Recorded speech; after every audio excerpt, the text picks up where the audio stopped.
July 31st, 1944, 49 degrees 39 minutes north, 7 degrees 28 minutes west.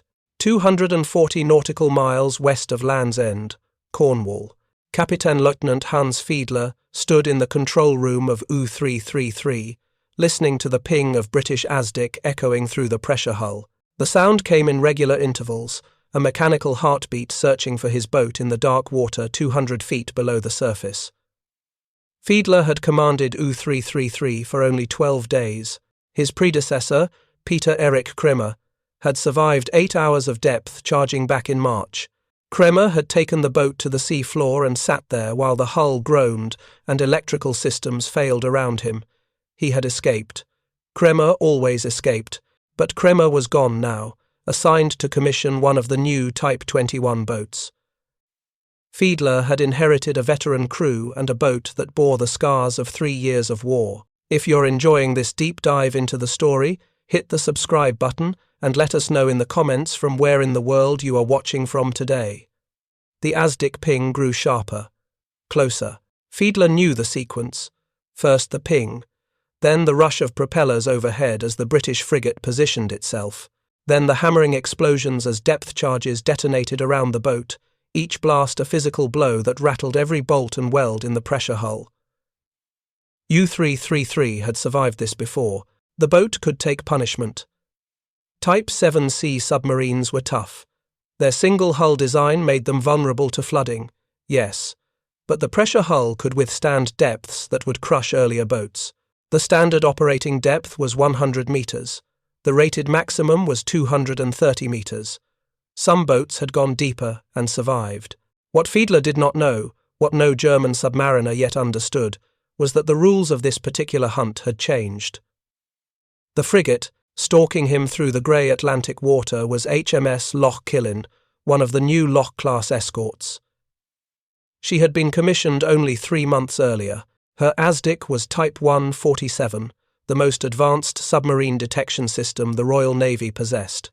But more importantly, Loch Killin carried a weapon that U-333's crew had never encountered. A weapon designed specifically to kill submarines that had gone deep, that had survived conventional depth charge attacks, that had learned to evade the older anti-submarine mortars. The weapon was called Squid. It consisted of 3 12-inch mortars mounted in a triangular pattern. Each mortar fired a 390-pound projectile, containing 207 pounds of minol explosive. The mortars were fixed at a permanent elevation but could rotate 30 degrees to either side for aiming. When fired, all 3 projectiles would leave the barrels within half a second of each other. They would arc through the air and plunge into the sea 275 yards ahead of the attacking ship. As they sank through the water at 43.5 feet per second, clockwork fuses counted down to detonation at whatever depth the ASDIC operator had calculated the submarine to be. The 3 projectiles formed a triangle 40 yards on each side. Most British escorts carried 2 Squid installations, 6 projectiles, 2 triangular patterns, one set to explode 25 feet above the target submarine, the other set to explode 25 feet below. The resulting convergent pressure wave did not need a direct hit to kill. It simply crushed the submarine's hull like a beer can. Feedler knew none of this. He knew about Hedgehog, the spigot mortar that fired 24 small projectiles in an elliptical pattern ahead of attacking ships. Hedgehog was dangerous because its projectiles only exploded on contact with the submarine's hull. A miss was silent. An explosion meant a kill. But Hedgehog could be evaded. The pattern was predictable. A skilled commander could maneuver between the falling projectiles. And Hedgehog required the attacking ship to pass directly over the submarine's position, which meant breaking ASDIC contact at the critical moment. Squid was different. Squid maintained ASDIC contact throughout the attack. The mortars were automatically fired by the sonar range recorder at the precise moment calculated for maximum probability of kill. The submarine commander received no warning, no sound of projectiles entering the water, no time to maneuver. The first indication that Squid had been fired was the explosion. To understand what was about to happen to U-333, you must understand what German submariners believed about their chances of survival in July 1944. The statistics told a grim story. Since January 1st, the Kriegsmarine had lost 108 U-boats, 108 crews, each consisting of between 44 and 52 men, had died in the Atlantic, the Mediterranean, the Arctic, the English Channel. The loss rate was unsustainable. Admiral Karl Dönitz knew it. The U-boat commanders knew it. The crews knew it. But they also knew they could survive if they were careful, if they were skilled, if they were lucky. The key was going deep when the escorts attacked. Type VIIc boats could reach 230 meters. At that depth, conventional depth charges were less effective. The explosive force dissipated through the water. The charges were set to detonate at a fixed depth, and if the submarine had gone deeper than the setting, the charges exploded harmlessly above. A submarine commander who kept his nerve, who stayed deep and stayed quiet, who managed his trim and his batteries properly, could outlast a depth charge attack. The escorts carried only so many charges. Eventually, they would exhaust their supply or give up the hunt. The submarine would wait, silent, in the deep water, until the ASDIC pings faded and the propeller sounds receded. Then it would creep away, surface under cover of darkness, recharge batteries, and continue the patrol. This was the established pattern. This was what 3 years of war had taught German submarine crews. Stay deep, stay quiet, wait them out. The British might drop dozens of depth charges, even hundreds. U-427 had survived 678 depth charges in April 1945. The boat had been hammered for hours, but it survived. The crew survived. That was what mattered. Survival was possible. The British understood this German doctrine perfectly. They had captured U-boats. They had interrogated survivors. They had analysed attack reports. They knew that once a submarine went deep, conventional depth charges became a game of probability. Drop enough charges in the right area and you might get lucky. But most attacks failed. Out of 5,174 British depth charge attacks during the war, only 85.5 resulted in U-boat kills. The ratio was 60-1, 60 attacks for every kill. The Hedgehog improved this ratio to 5.7-1. But Hedgehog had limitations. It required the attacking ship to pass over the submarine, breaking ASDIC contact.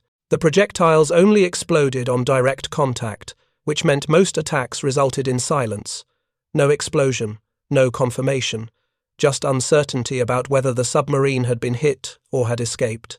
The Directorate of Miscellaneous Weapons Development, informally known as the Weasers and Dodgers, had been working on this problem since 1942. They needed a weapon that could attack ahead of the ship while maintaining ASDIC contact. They needed a weapon with enough explosive force to kill without requiring a direct hit. They needed a weapon that could be set to explode at any depth the submarine might reach. The result was Squid, ordered, directly from the drawing board in 1942, rushed into prototype service in May 1943 aboard HMS Ambuscade, installed in production models starting with HMS Hadley Castle. By mid-1944, 70 frigates and corvettes carried Squid. The system worked through precise integration of ASDIC and Mortar.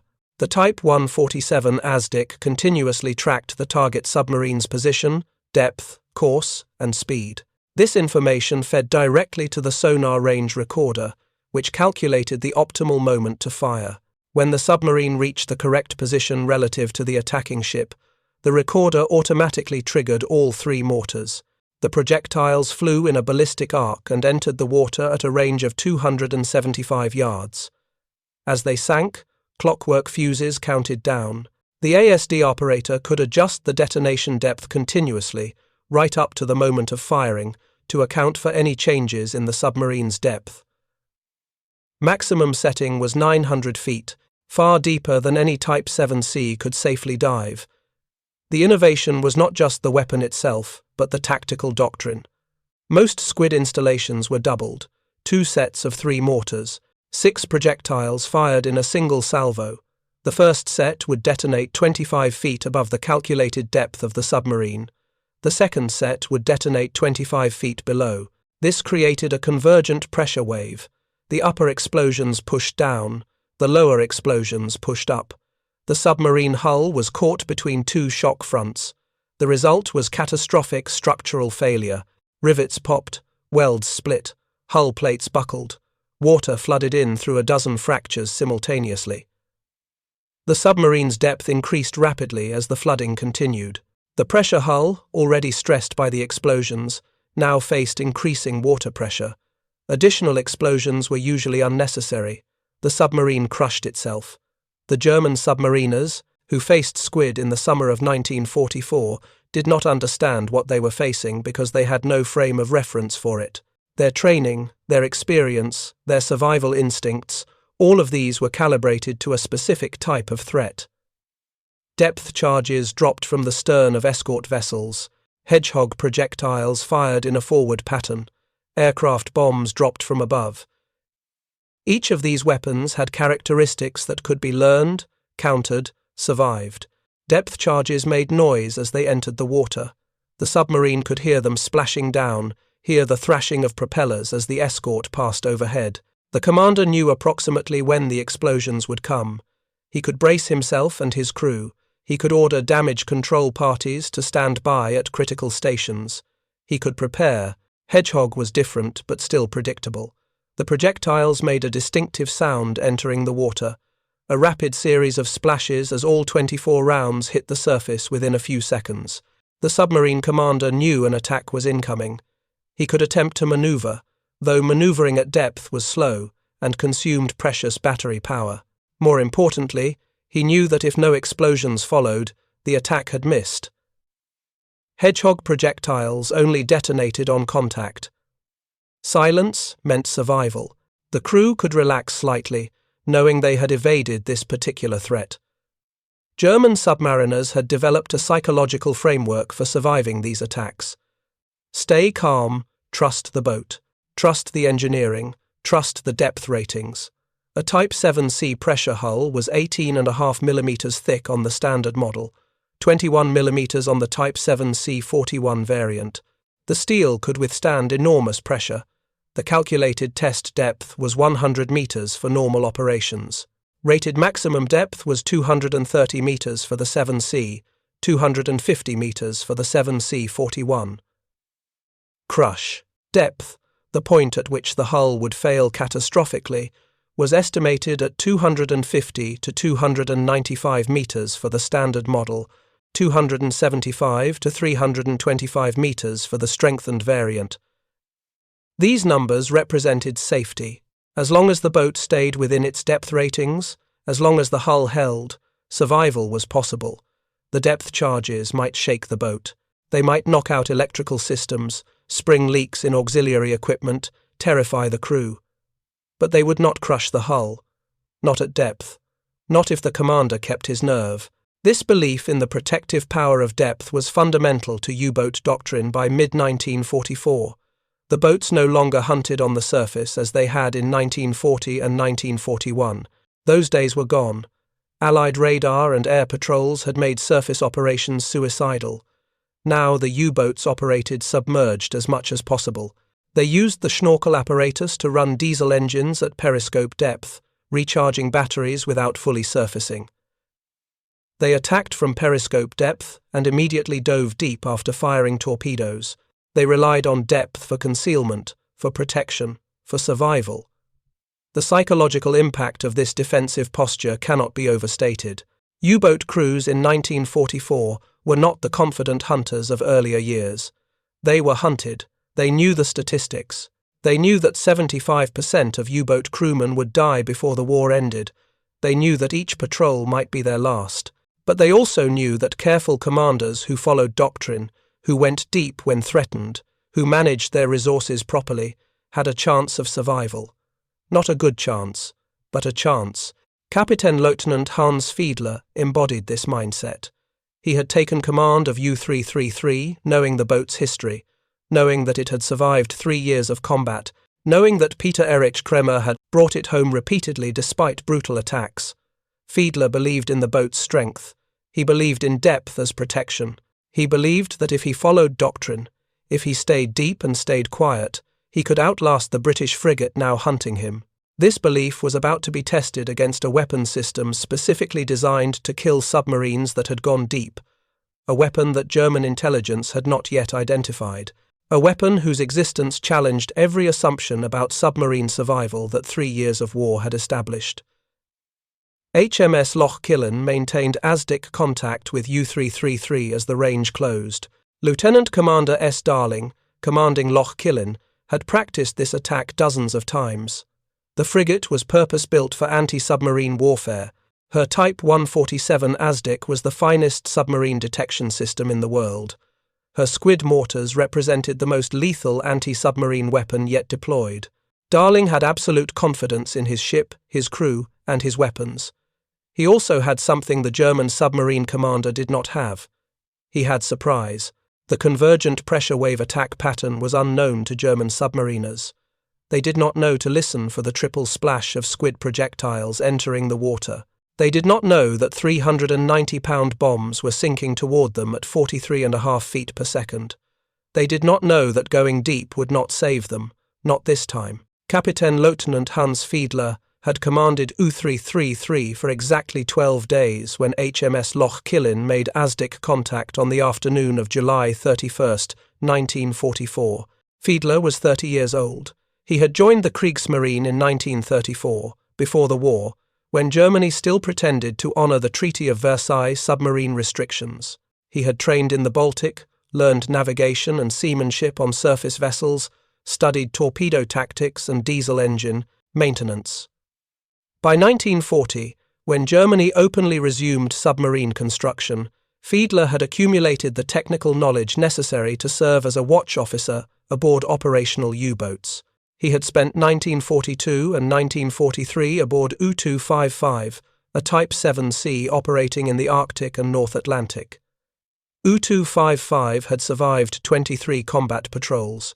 Feedler had learned the rhythms of submarine warfare during those patrols, the tension of approach to a convoy, the calculations of torpedo firing solution, the crash dive after launching weapons, the nerve-testing wait as escort vessels searched overhead, the careful management of battery power during extended submersion, the relief of surfacing after darkness fell, opening hatches, letting fresh air flood through compartments thick with the smell of diesel fuel, unwashed bodies, and chemical toilet waste. U-255's crew had developed the habits that kept men alive in submarines. They moved quietly during depth charge attacks. They spoke in whispers. They avoided unnecessary equipment operation that might create noise detectable by ASDIC. They rationed battery power carefully, knowing that running out of electrical charge while submerged meant surfacing into almost certain death. They trusted their boat's construction, trusted German engineering, trusted the 18.5mm steel pressure hull to withstand the explosive forces directed against it. When Feedler received orders in July 1944 to take command of U-333, he inherited a boat with a reputation.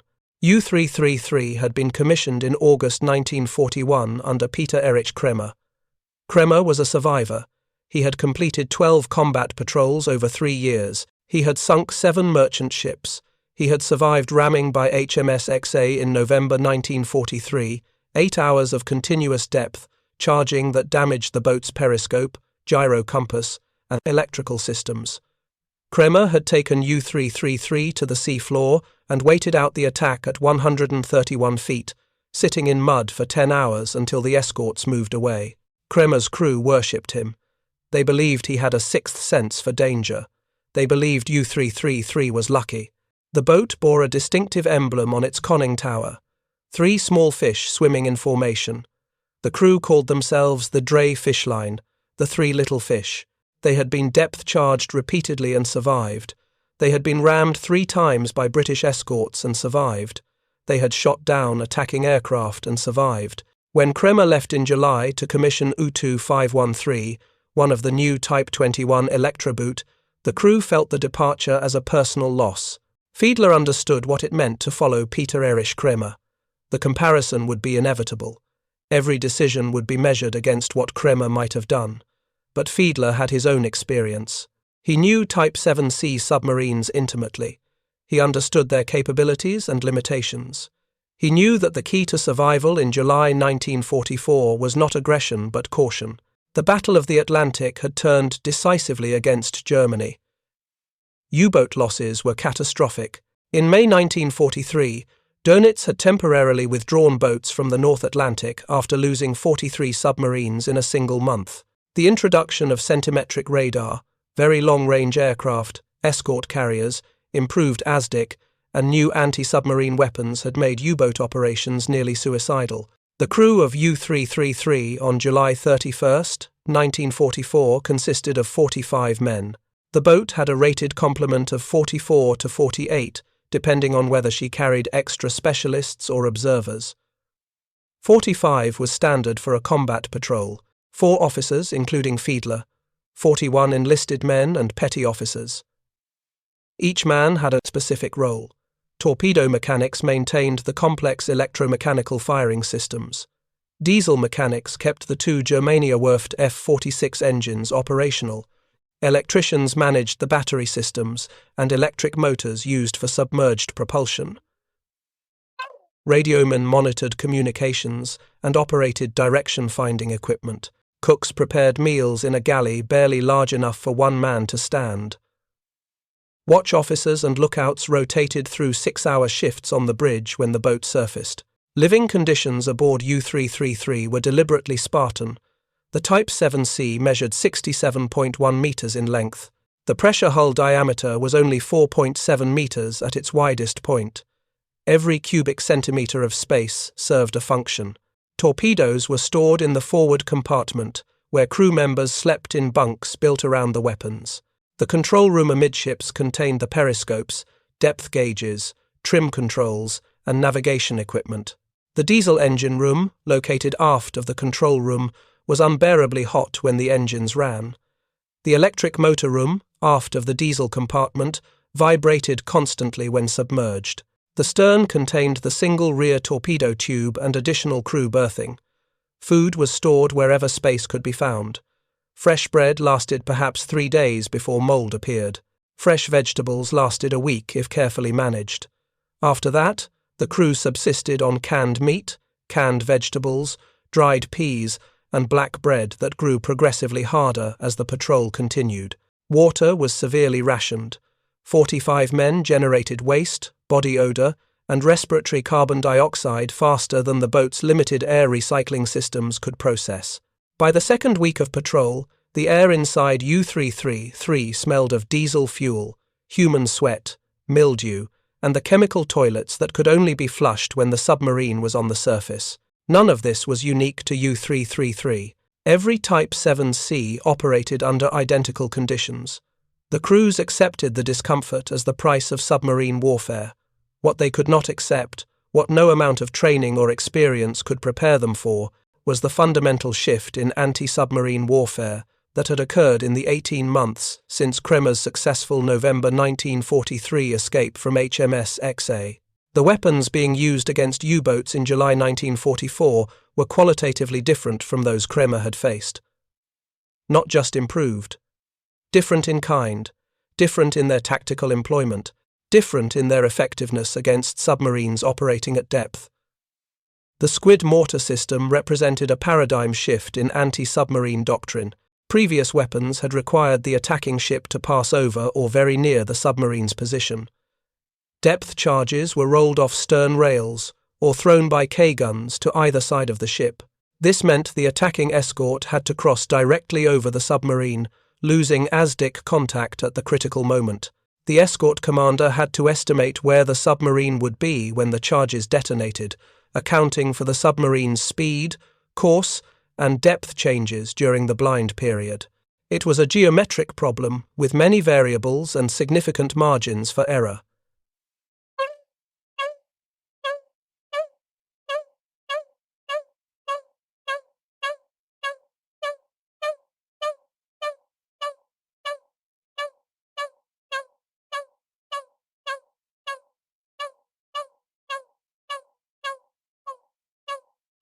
But Hedgehog's small projectiles only exploded on direct contact with the submarine hull.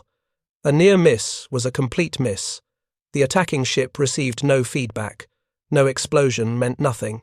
The submarine might have been missed entirely, or the projectiles might have landed close enough to be felt by the submarine crew but not close enough to explode. This uncertainty plagued Hedgehog attacks and demoralized escort crews who could not confirm results. Squid eliminated both problems. It attacked ahead while maintaining continuous ASDIC contact. Its large explosive charges detonated whether they hit the submarine or not, creating massive pressure waves that could crush a hull without direct contact.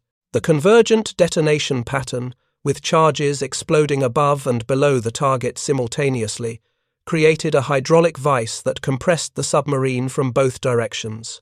And the automatic firing system, slaved directly to the ASDIC range recorder, removed human reaction time from the equation. The weapon fired at the mathematically optimal moment. The submarine commander received no warning. One moment, the ASDIC pings continued their regular pattern. The next moment, 390-pound projectiles were sinking through the water toward the boat at 43.5 feet per second.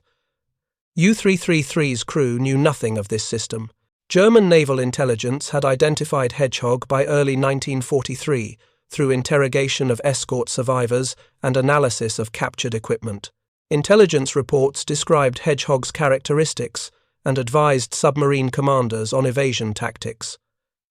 But Squid had only entered service in May 1943. By July 1944, it had been used in fewer than 50 attacks. The weapon was not widely deployed. Most British escorts still carried conventional depth charges, or Hedgehog. German intelligence had not yet recognized Squid as a distinct weapon system requiring separate tactical countermeasures. The few submarines that had encountered Squid had been sunk. Dead men file no contact reports. HMS Loch Killin maintained ASDIC contact with U-333 throughout the afternoon of July 31st.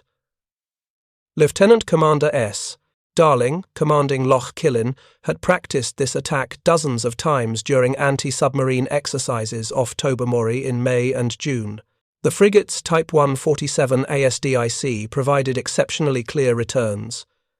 The ASDIC operator reported the submarine at a depth of approximately 200 feet. Course steady, speed minimal. The submarine was attempting to evade by going deep and quiet, exactly as U-boat doctrine prescribed. Darling ordered HMS Starling, the sloop accompanying Loch Killin as part of the second support group, to coordinate the attack. Starling would drop conventional depth charges to bracket the submarine's estimated position.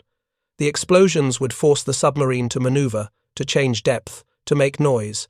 Loch Killin would track these movements and position for a Squid attack. The combination of conventional depth charges and Squid was standard second support group doctrine. Use older weapons to flush the quarry. Use Squid to kill it.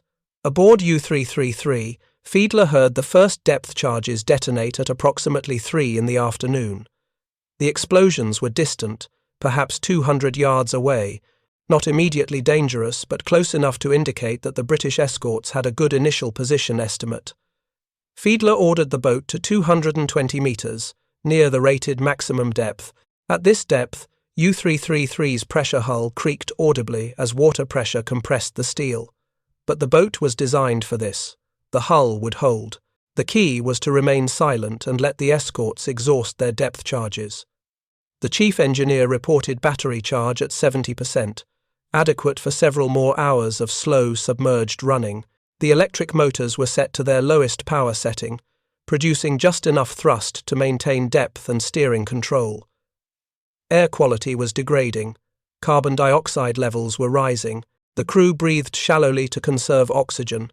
Some men showed early signs of hypoxia, headaches, slight dizziness, mental dulling. But these symptoms were manageable. The boat could remain submerged for many more hours if necessary.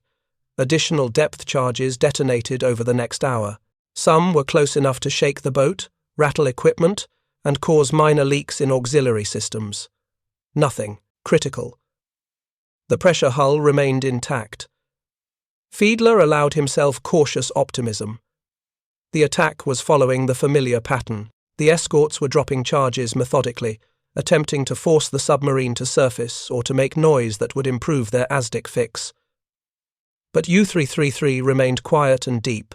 Eventually, the escorts would exhaust their weapons or give up the hunt. U-boat crews had survived worse attacks. U-427 had survived 678 depth charges. U-333 could survive this. What Feedler could not know was that HMS Loch Killin had not yet fired her primary weapons. The depth charges were preliminary. Darling was watching the ASDIC returns, waiting for the submarine to stabilize at a consistent depth. The Squid system worked best against a submarine maintaining steady depth. If the target was rising or diving rapidly, the clockwork fuses had to account for movement during the time of flight of the projectiles. But a submarine holding at constant depth presented an ideal target. The ASD operator could set the fuse depth with confidence. The projectiles would arrive at precisely the depth where the submarine was sitting. At 4:27 in the afternoon, the ASDIC operator reported that the submarine contact had stabilized at 220 meters. The submarine was no longer maneuvering. Darling ordered the Squid attack. The sonar range recorder calculated firing parameters automatically. Loch Killin turned to present the correct firing angle. The ASDIC continued pinging, maintaining contact, feeding range, and bearing data to the fire control system. The crew manning the Squid Mortars stood ready. 6 projectiles loaded, 3 in each of the 2 mortar sets. Fuses set for 215 meters and 225 meters. A convergent bracket 20 meters high, centered on the submarine's exact depth. If you find this story engaging, please take a daylight to Storyside, a moment to subscribe and enable notifications. It helps us continue producing in-depth content like this. The sonar range recorder triggered the firing mechanism at 4:28 and 37 seconds. All 6 Squid projectiles left their mortars within half a second of each other. The launch created a distinctive whump sound, audible throughout Loch Killin but muffled by distance and water by the time it reached U-33. The projectiles arced through the air and entered the water 275 yards ahead of the frigate. They sank rapidly, 43.5 feet per second, 13.3 meters per second. Aboard R-333, no one heard the projectiles enter the water. The submarine's pressure hull muffled external sounds. The crew heard only the regular ASDIC ping and the faint background noise of the escort's propellers. Feedler was considering whether to go even deeper when the first 3 Squid charges detonated simultaneously at 215 meters depth. The explosion was unlike anything the crew had experienced. Conventional depth charges produced a sharp crack followed by a pressure wave that struck the hull like a hammer blow, painful to the ears, disorienting, but survivable if the charge was not too close. The Squid detonation was different. 3 charges totaling 621 pounds of minol explosive detonated in a triangular pattern 40 yards on a side, all at the same instant, 25 feet above the submarine. The pressure wave did not strike like a hammer, it struck like a hydraulic press. The upper charges pushed down. Half a second later, the lower 3 charges detonated at 225 meters, 25 feet below the submarine. They pushed up. U-333 was caught in a convergent pressure wave. The water around the submarine compressed violently. The pressure hull, already stressed by the ambient water pressure at 220 meters depth, now faced additional dynamic loading from both directions simultaneously. Type VIIC pressure hulls were designed to withstand static pressure. They were not designed to withstand dynamic shock loading from above and below at the same time. The 18.5mm steel hull plating began to fail. Rivets popped explosively, driven inward by water pressure.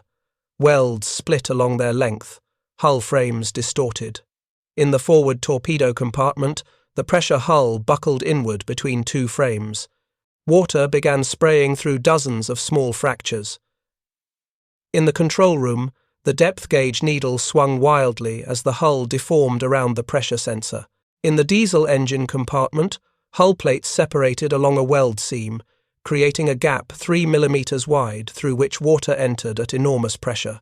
The crew had approximately 30 seconds to understand what was happening. 30 seconds between the first detonations and complete structural failure. Feedler heard the screaming of stressed metal. He heard the hiss of water entering through fractures too numerous to plug. He heard men shouting damage reports from every compartment. Forward torpedo room flooding, control room flooding, diesel compartment flooding, aft compartment flooding. The boat was taking water faster than pumps could remove it. The depth gauge showed 223 meters and increasing. The submarine was sinking. Feedler ordered emergency surface. It was the only option. The crew opened high-pressure air valves, attempting to blow all ballast tanks simultaneously and force the boat upward. But the flooding had already compromised trim. The bow was heavy. Water continued entering through dozens of fractures in the forward compartment. The electric motors, still running at minimum power, could not overcome the weight of flooding water. U-333 continued to sink. At 240 meters, the pressure hull began to fail catastrophically. The rated maximum depth for Type VIIc submarines was 230 meters. Beyond that depth, the hull could not reliably withstand ambient water pressure even without battle damage. With battle damage, with multiple fractures and deformed frames, the hull had no reserve strength. Entire hull plates began to buckle inward. The frames that supported the pressure hull distorted under loading they were never designed to bear. Additional welds failed. Additional rivets popped. The flooding rate increased exponentially.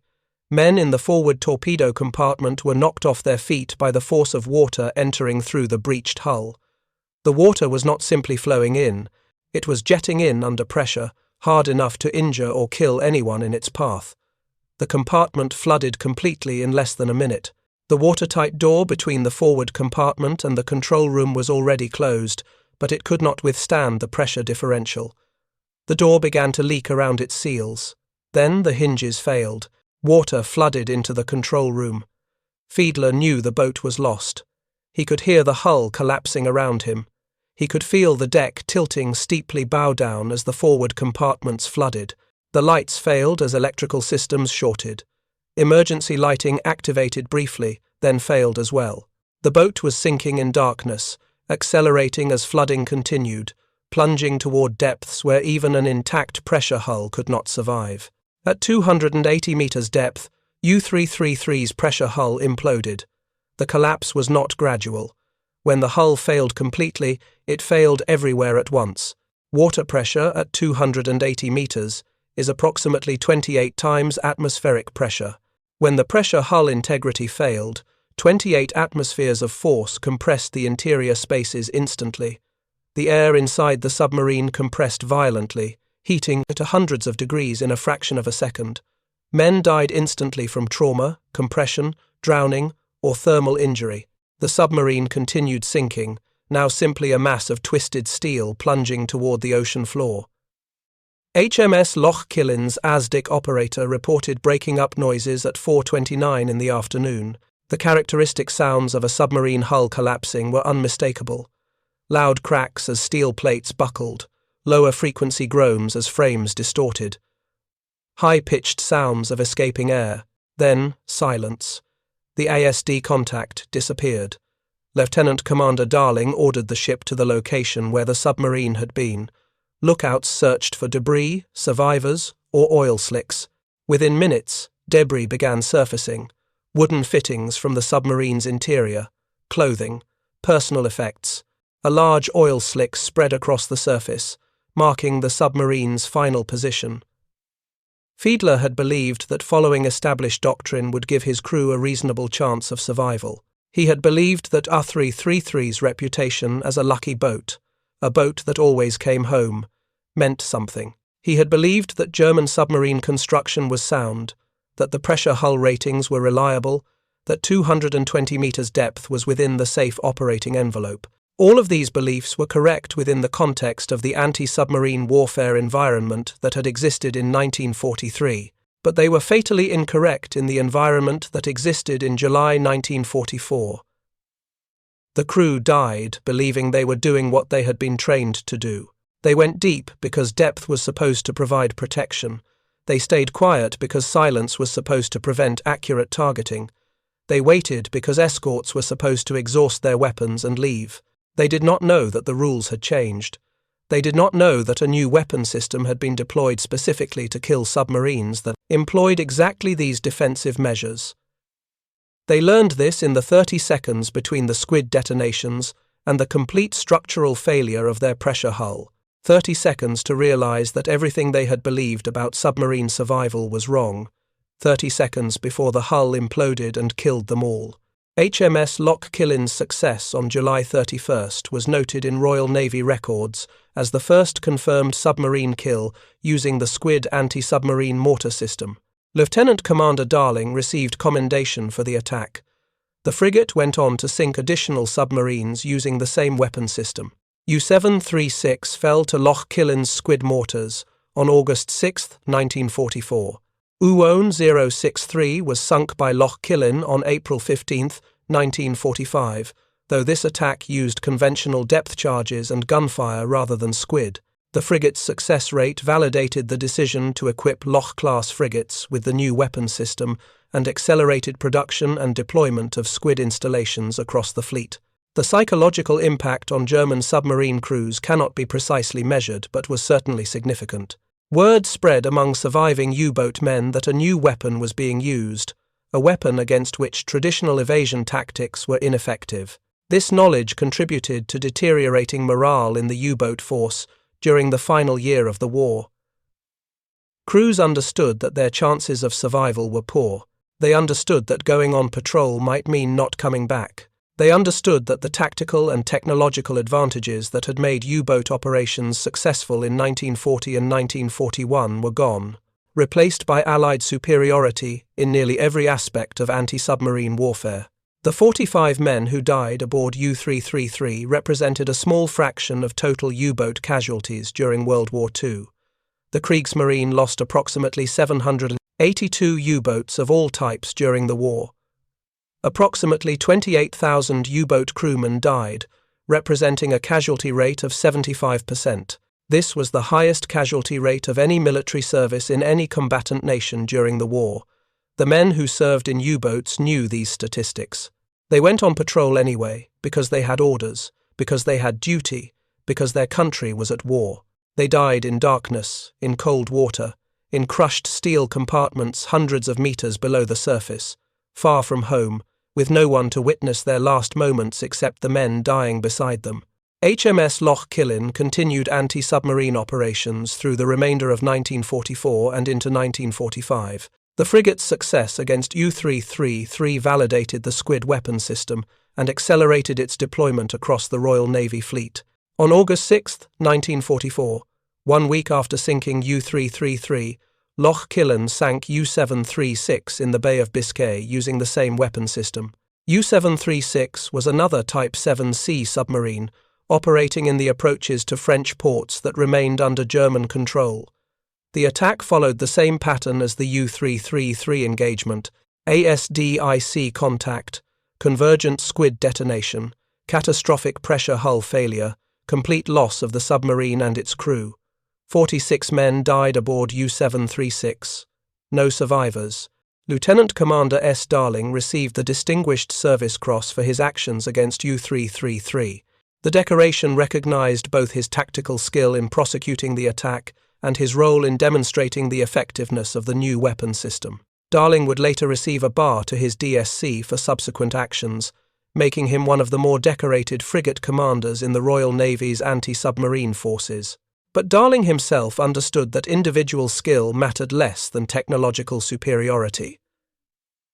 The Squid system worked because it integrated advanced sonar with automatically fired weapons, delivering devastating explosive power at precisely the right moment.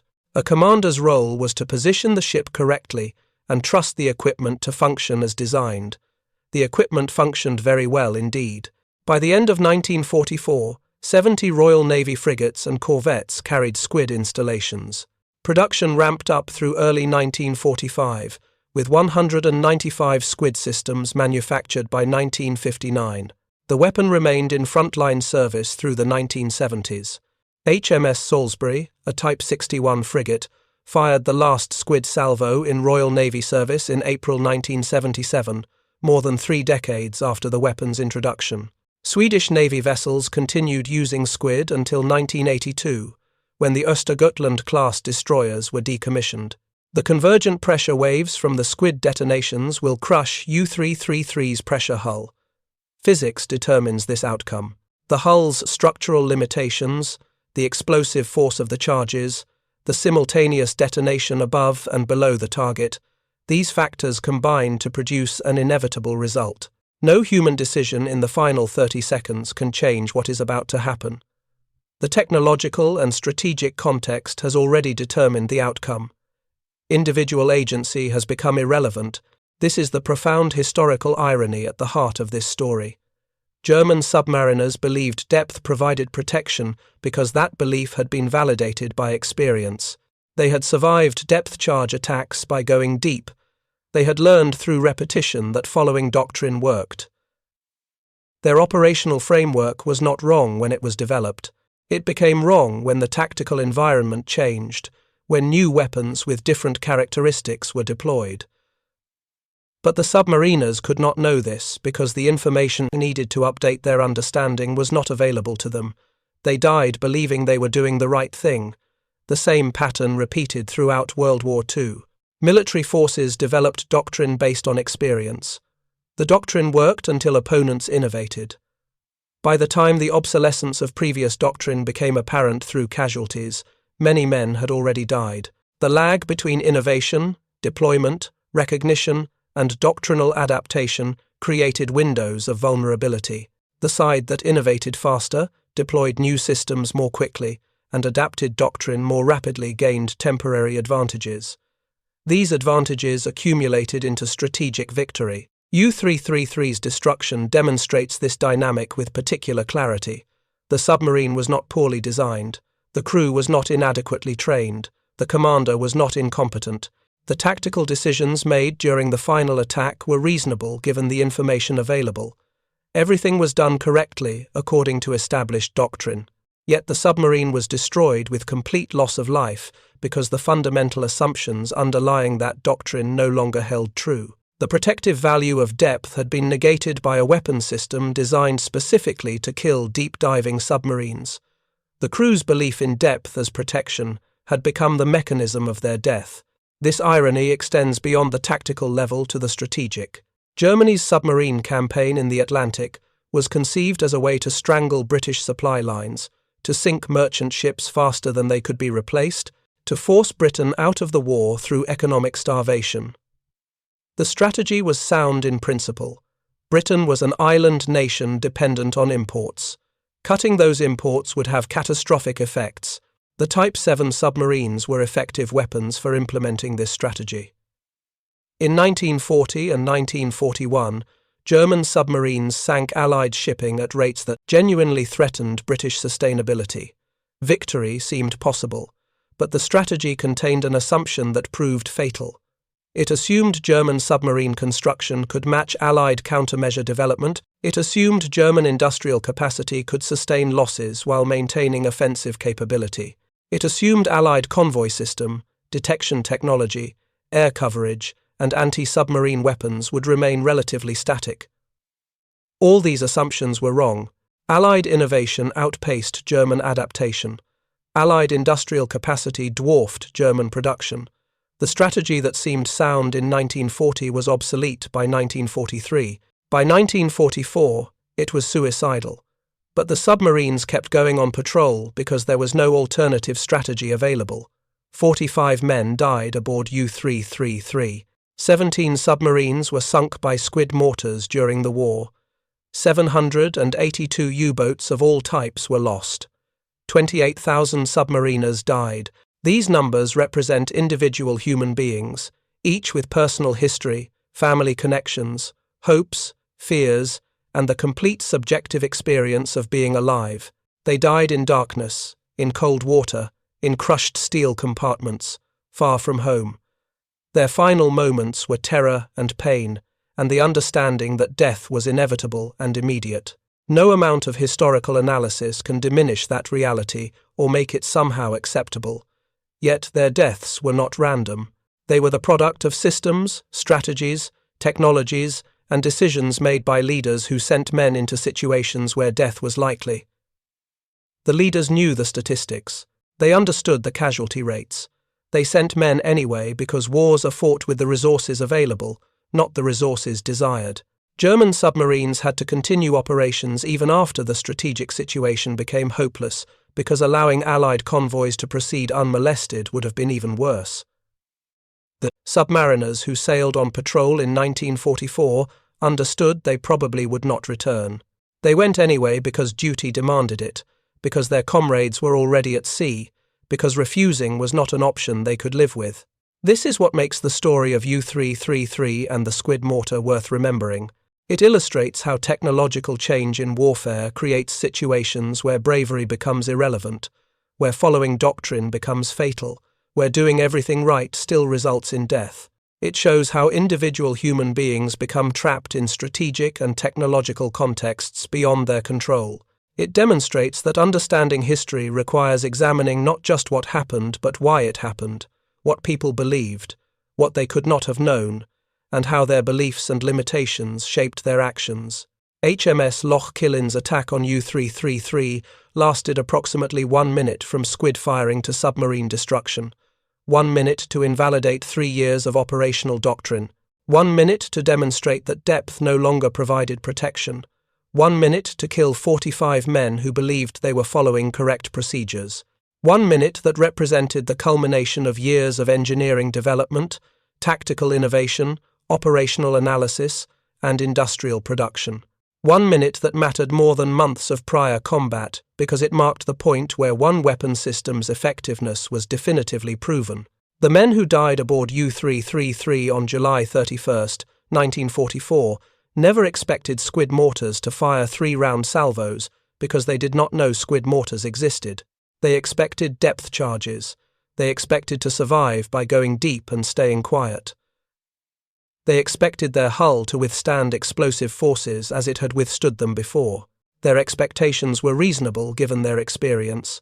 Their expectations killed them. This is the cost of truth in warfare. The truth arrives too late for those who need it most. Thank you for watching. For more detailed historical breakdowns, check out the other videos on your screen now and don't forget to subscribe.